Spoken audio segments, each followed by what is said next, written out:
It's a lovely sunny morning at St Mary's Church in Prestwich, and I'm joined by Bill. Bill is leader of the graveyard. Churchyard Action Volunteers.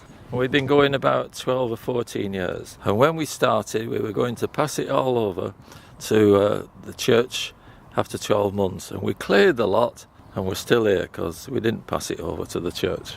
So welcome, Edward, and I'll ask you, how long has this church been here? Yeah, Bill, I've instructed Bill to talk to me like I'm an 8-year-old boy, and it's good being an 8-year-old boy actually, because I'm full of curiosity. Why would you spend time in a graveyard? When we started, it was completely overgrown with the brambles and all the weeds up to 3, 4, 5 foot high. The plan was, when we cleared it, and we used to have 50, 60 volunteers to start off with, we could pass it over to the church. And people used to come down, like I said, 40, 50, 60, because it was exciting, covering over and discovering what was under all this undergrowth. And like I said, we found lots of things that we didn't know about.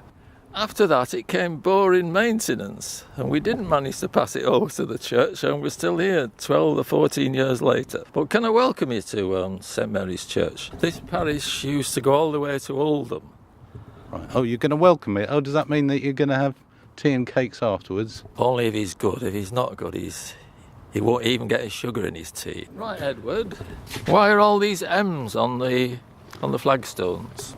I was looking at it the other way round. I thought they were W's, and maybe I thought you'd laid claim to them because your name is William, of course. They're actually M for Mary, but they're to vandalise the stones because on 2 separate occasions they've been dug up and taken away.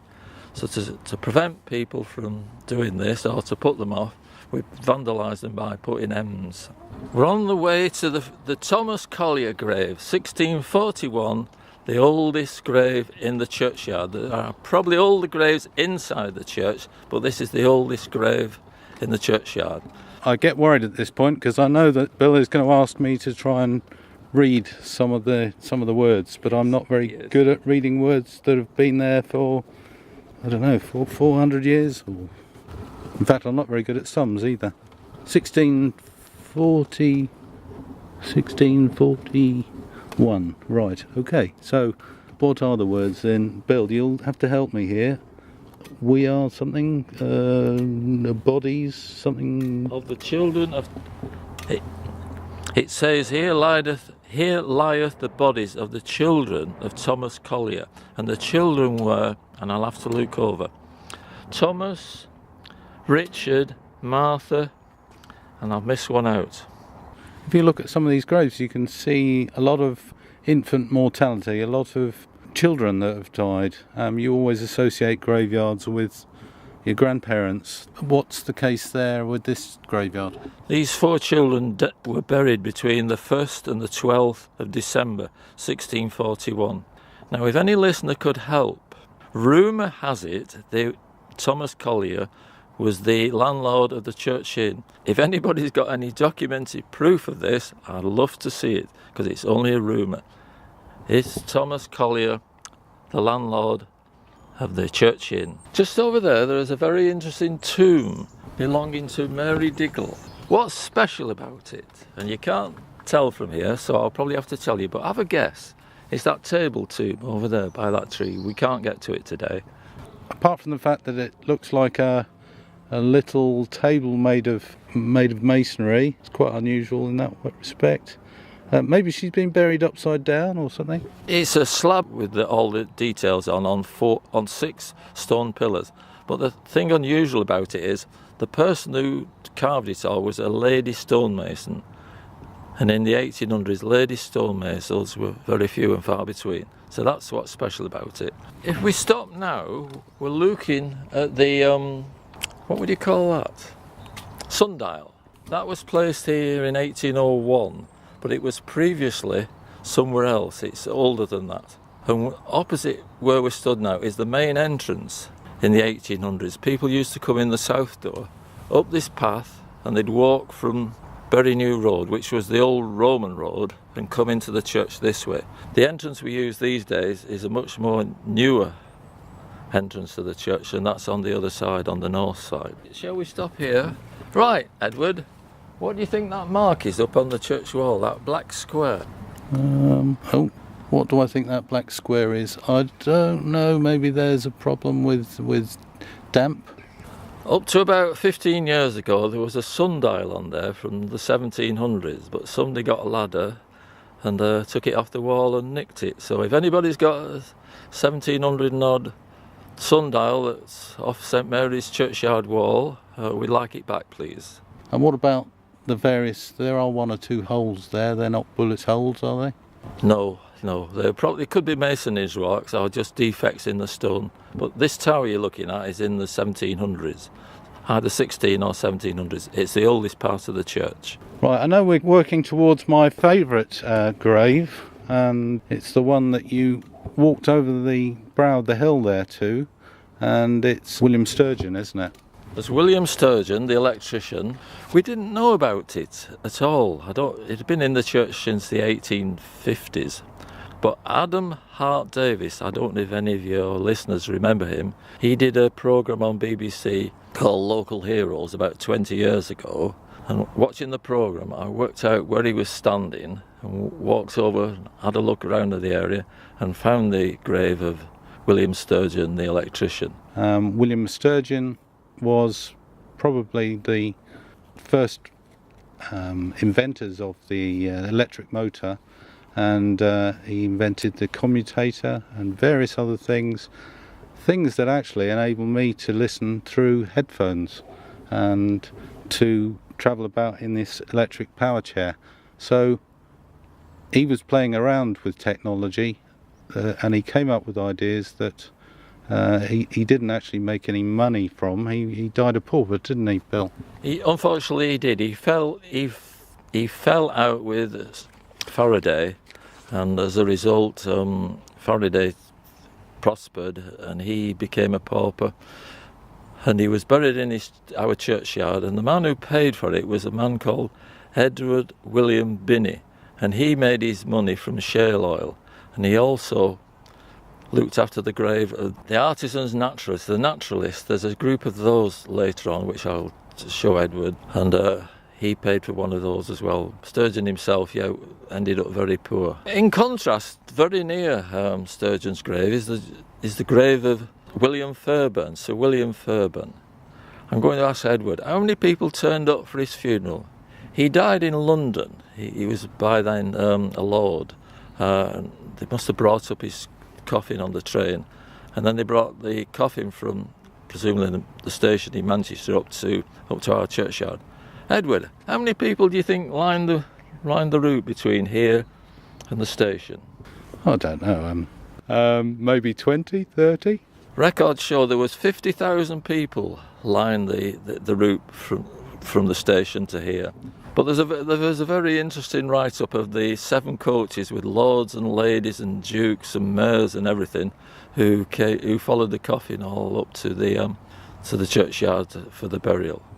There's a man called John Slagg, and I'm reading this. He's got a Victorian Gothic chest, and he was buried in 1875. And what's special about this grave? It's designed by Alfred Waterhouse, who also designed, over to you, Edward, what did... he designed the Natural History Museum. He designed Liverpool Royal Infirmary before it was knocked down. Various other famous buildings. And Manchester Town Hall. And Manchester Town Hall, of course, yeah, I missed that one out. So you're telling us about Mr. Slagg, who had a Gothic chest. Hopefully you're referring to not his chest, but the chest that he found himself buried in. The book says a Victorian Gothic chest tomb. I'm quoting the book. Bill is clutching a piece of paper, actually, and we're trying to get him away from his bit of paper. He knows his stuff anyway. We're not going to worry. Could I correct Edward? This is not a piece of paper. This is a Christmas card. We're into recycling at St Mary's. Further over that you can't just see are the 3 graves of the Artisan Naturalists. These were 3 plant collectors in about 1850, 1820, 1870 area. One was a handloom weaver and the other was a shoemaker. And the advantage of this was they were self-employed, which meant that on a good day they could say, we're not doing any work today, but walk over to somewhere like the other side of Altrincham and have a look at the plants there and see what we can find. And they were all self-taught. We assumed that because they weren't working, their poor family were very hard up and probably, I don't know whether they missed any meals or not, but if you weren't working and you were going looking for plants at the other side of Altrincham, what your wife did for money and your children, I don't know, but it must have been a hard life for the family. It strikes me that shoemakers were finding a bit of leisure time, a bit of time to experiment, because William Sturgeon was also a shoemaker, wasn't he? Yes, he started off as a shoemaker before he joined the military. What's the significance of this particular gravestone, Bill? Edward's been very silly. He's parked on top of the River Jordan and he doesn't realise he's going to get his feet wet if he doesn't move quickly. Shall I explain? This is where River Jordan is buried, and his father was also called River Jordan. And we get the children to stand here and ask them all about the River Jordan and explain they'll get the feet wet if they stand here much longer. It's quite an unusual name to give someone, isn't it, the River Jordan, but I'm sure he gave a lot of blessings in his time. Right, Bill is pointing in the direction of this gravestone towards the housing over there on the brow of the hill, and there seems to be a new gravestone. Can you tell me something about that, Bill? In about 10 years ago, we collected money and we put a monument up to commemorate the 5,500 people who were buried in unmarked graves. And these people had died in what was Prestwich Asylum. It's now called Prestwich Hospital. But they're buried in this churchyard, spread in various places. And 5,500 people are buried in unmarked graves. And this was to commemorate them being buried there. And the last one was in about the 1960s. It carried on for a long, long time, burying them in unmarked graves. And behind them there's 12 graves of war graves. These are all people who were buried after the end of the First World War, but they died, and we think, of influenza after the First World War, and they were invalid out of the war and they were in Poorfield Hospital, and that's where they died of the wounds. Just talking about war graves, there's 46 official war graves in this churchyard. We maintain them on behalf of the Commonwealth War Graves Commission, and there's probably another 50 graves, family war graves, whose bodies are not down there, but their deaths are remembered on the inscriptions. And there were quite a lot of people, young men, that died in the First World War and Second World War that were from a local regiment, is that right? There are some. Most of the people who died in local regiments, especially in the First World War, were buried in France. There's a seaman, an airman and that, and they must have, their bodies must have come back to Prestwich, that's why they're buried there.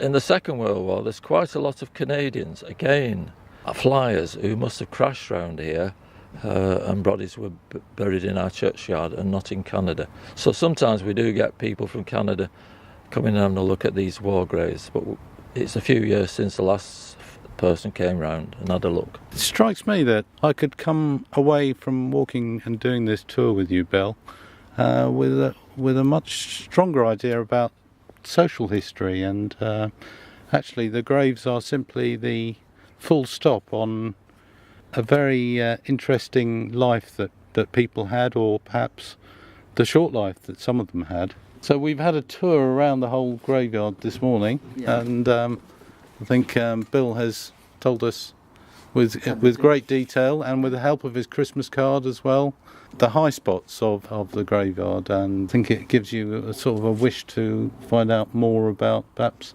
some of the other graves that we don't actually know about and need more research about. And if you don't want to do research, we've got 2,000 bulbs to plant, and we're here every Tuesday morning.